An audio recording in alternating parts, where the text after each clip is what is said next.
частна партия. Нищо да влиза полицаите, защото заключвам. Но господин съдия, господин прокурор, микрофоните работят в 1 часа посред нощта.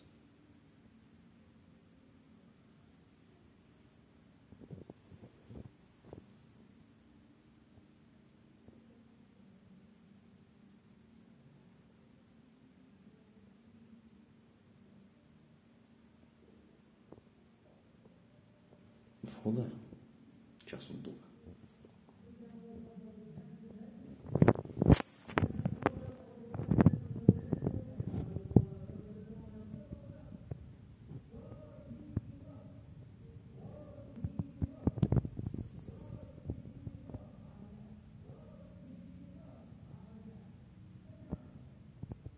Горчево.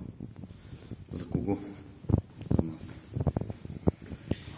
Сега, отивам горе да покажа, слагам си го чума, да покажа, преди да свърша околната на телефона, колко часа е в момента и кой ден съм. И да питам общината по какъв начин контролира работното време на тези заведения.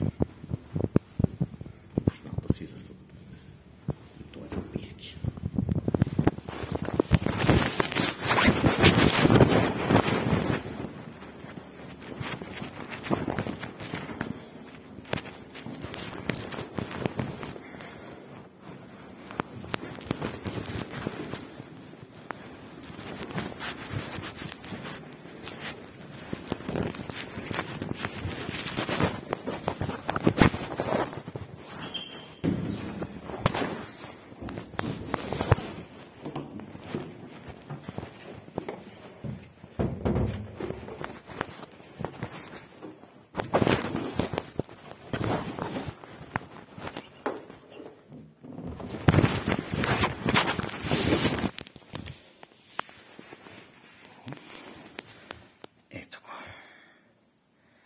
След 1 часа Горчево.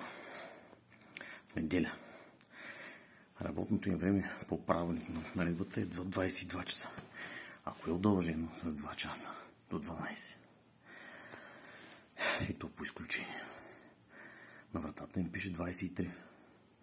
Няма кой в България и в община Велико Търново да контролира работното време на заведенията. Няма кой. Пълно беззаконие.